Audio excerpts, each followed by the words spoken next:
नमस्कार, मी डॉक्टर मकरंद राणे. मी एक फिजिशियन आहे. मी प्रेग्नन्सीतल्या मेडिकल डिसऑर्डर्स यावरती स्पेशालिस्ट आहे, म्हणजेच ऑब्स्टेट्रिक फिजिशियन आहे. आज मी बॉर्नी हॉस्पिटलच्या ICU मधून आपणाशी संवाद साधत आहे. आजचा विषय आपण घेणार आहोत तो म्हणजे प्रेग्नन्सीतले बीपी वाढणे. ज्या वेळेला प्रेग्नन्सीत बीपी वाढायला सुरुवात होते, ज्या वेळेला तुमच्या चेहऱ्यावर सूज येते, तुमच्या प्लेटलेट्स कमी होतात, बाकी रिपोर्ट्स वर खाली व्हायला सुरुवात होते, त्यावेळेला बीपी फक्त हा एक आकडा नसून बाळाकडे रक्त पुरवठा करणारी जे वार आहे, म्हणजे ज्याला आपण प्लासेंटा म्हणतो, यामध्ये काहीतरी प्रॉब्लेम झालेला असतो.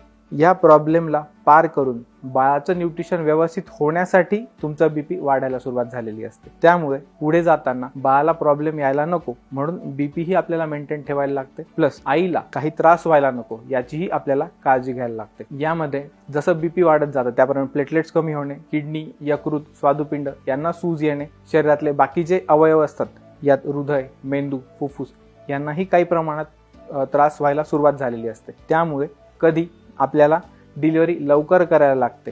डिलिव्हरी ही कधी प्लेटलेट्सच्या नंबरप्रमाणे किंवा बाकी अवयवांच्या सपोर्टप्रमाणे कधी नॉर्मल चूज करायला लागते किंवा आपल्याला कधी सिझेरियन करायला लागतं. कधी पूर्ण भूल देऊन करायला लागतं किंवा कधी पाठीतून भूल देऊन, अर्ध भूल देऊन करता येऊ शकते.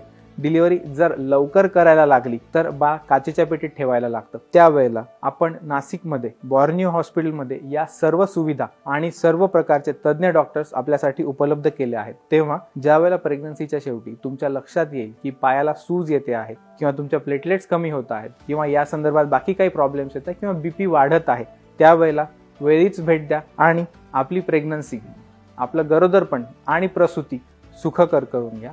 नमस्कार.